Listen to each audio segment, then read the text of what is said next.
I always thought that Netflix was crazy not to get into live sports sooner than they did. Those guys truly have a global footprint. I think they're late to the game, but it was a big success. The performance of the broadcast, did that give you pause to do business with Netflix at all? I didn't think the event was a great event, but they needed to do that. They knew Mike Tyson was going to bring in big. Dana White has finally spoken, his words striking harder than any punch. Disappointment was etched across his face, his eyes ablaze with fury, delivering a message more powerful than any fight. It's mad when I do this, but Mike's 60, man. I don't know. What do you guys think about it? Who gives a shit what I think? It's not my fight. I love Mike Tyson, personally as a friend, and he's one of my favorite athletes of all time. Why?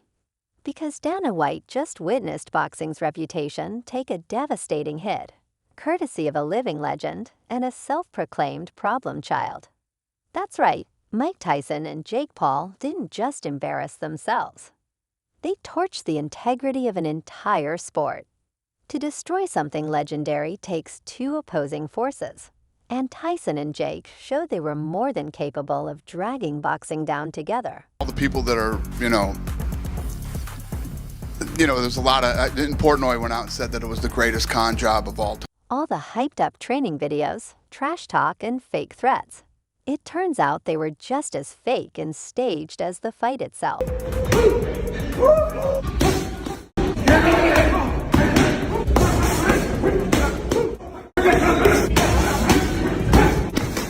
Hollow and pre-rehearsed. This feels like a slap in the face to every fan who believed. How are we, the fans, ever supposed to trust a boxing match again? Put together a training camp and come in and, I don't like guys fighting it. 31-year age difference during that fight. Just, you guys know what I think. A leaked footage has surfaced showing Mike Tyson, the legendary boxing champion, and Jake Paul, the loudest YouTuber to ever step into the ring, allegedly rehearsing for a scripted fight. Not sparring, not strategizing, but practicing, as if preparing for a community theater production titled Asterisk, How to Scan Your Fans in 10 Rounds Asterisk. The fight, which features a staggering 31-year age difference between the two, raises serious concerns. Fans who trust in the integrity of boxing are left questioning the authenticity of the sport. This scripted spectacle feels like a slap in the face to those who genuinely support the sport. It was a bit of a shit show, but, what did you expect? Seriously. When you stayed home and you turned on Netflix that night, we were like, holy I'm about to see the greatest live sporting event of all. Let's talk about betrayal. Fans didn't pay for a dress rehearsal. They paid handsomely for what they believed was a genuine clash of skill and legacy. Instead, they got what now looks like a pre-planned choreography routine. This wasn't boxing. It was boxing cosplay. The fans, those who bought tickets, pay-per-view streams, and overpriced merch, have been played. It's a slap in the face to every supporter.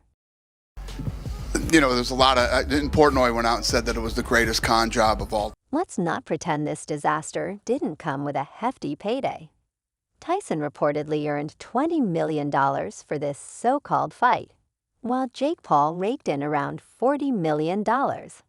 All for a performance so theatrical, it could rival the scripted drama of pro wrestling. The problem with the Jake Paul thing is, and how this plays out, is when he actually fought somebody who was a boxer, who had the same type of record he has, who is his age, Tommy, and who is his size, he Dana White, the USC boss, took one look at the mess and decided to obliterate it from orbit.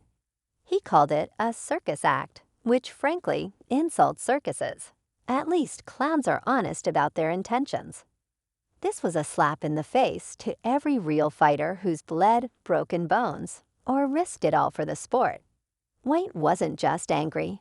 He was livid, criticizing the entire spectacle as a stain on boxing's already tarnished reputation, further damaging the sport's credibility in the eyes of fans and fighters alike. X has spoken. The fight was scripted. Everyone is talking about this on X, and the script was actually leaked on X a few days. Yes, an actual fight script leaked online before the event, and the details were anything but vague.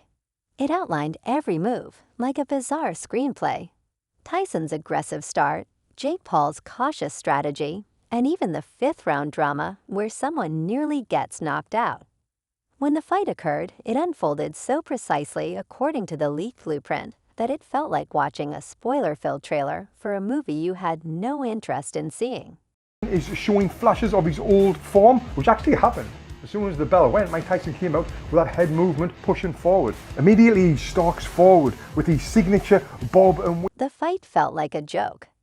Tyson, who once instilled fear in opponents, seemed to go through the motions. His bob and weave remained, but the intensity and fire were gone. Jake Paul's movements were so scripted, it was almost painful to watch. Fans didn't witness boxing. They saw a sad parody of it, draped in glitz and hype. It wasn't a fight, it was a live-action scam. Yet millions of people still paid to watch this spectacle unfold. Under any circumstances, almost 60-year-old man shouldn't be fighting a 27-year-old guy, even if it's Mike Tyson. So my biggest problem with the Jake Paul thing is, and how this plays out, is when he actually fought somebody who was a boxer, who had the same type of record he has, who was his age, Tommy, and who was his size, he Dana White wasn't finished tearing into this fiasco. He didn't just call it a joke. He tore apart Jake Paul's entire boxing career. White highlighted the obvious. Paul consistently picks fights with opponents who are either past their prime or shouldn't even be in the ring. It's as if Paul's strategy is to target the oldest, slowest fighters, and then act surprised when he wins. White's frustration boiled over as he blasted Paul for refusing to face real fighters. Those who've dedicated their lives to mastering the sport and earning their place in the ring. all the people that are, there's a lot of, in Portnoy went out and said that it was the greatest con job of all. Every jab, every dodge, every dramatic moment felt completely choreographed, like a second-rate drama. Imagine being Dana White, overseeing the UFC where fighters sacrifice everything for a shot at glory, only to watch Jake Paul and Mike Tyson pull off this embarrassing spectacle. White didn't sugarcoat it. It wasn't boxing. It was bad theater, plain and simple. What do I think of the Mike Tyson fight? yes. Tyson's 58 years old. You know what I mean? Jake fought a guy who was his age and was also considered a boxer. And he Dana didn't hold back when it came to Jake Paul. He roasted Paul for dodging real opponents and cherry-picking legends past their prime, exposing Paul's whole act as a calculated scam to inflate his ego without taking any real risks in the ring. keep fighting 50-something-year-olds You don't think Tyson has a chance? and making a living at it. I think that Mike Tyson has a puncher's chance against. What do I think of the Mike Tyson fight? Yes, Tyson's 58 years old, but Jake Paul fought someone his age who was also considered a boxer, and he lost. As for Tyson, let's not pretend Dana White had any sympathy for a legend selling out his name for an easy $20 million payday. White's anger wasn't just about this one fight. It was a warning. Boxing is being hijacked by influencers who think fake punches and staged drama equal skill. This wasn't a competition. It was a cheap stunt to sell tickets. Honestly, who can disagree? Tyson and Paul just put on a show, just not the kind anyone actually wanted to see. Jake Paul, Mike Tyson fight. Interesting. Script. How so? What do you mean by It's just script? weird. It just. Like scripted in what way? No, I don't know. I actually really like Jake. Here's the part that stings the most. Fans paid for this nonsense, shelling out their hard-earned cash, expecting an iconic clash of eras, a real test of grit and skill.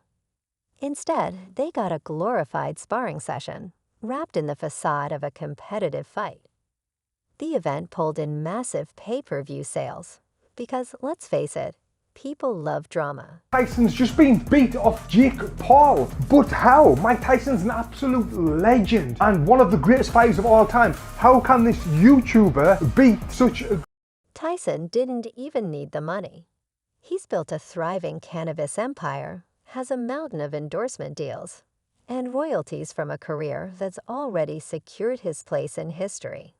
So why stoop to this level? It's not like he was short on options. The guy could have spent his time doing anything else, but no. He chose to put his name on what's now being labeled as one of the biggest jokes in boxing history. I mean, all the people that are,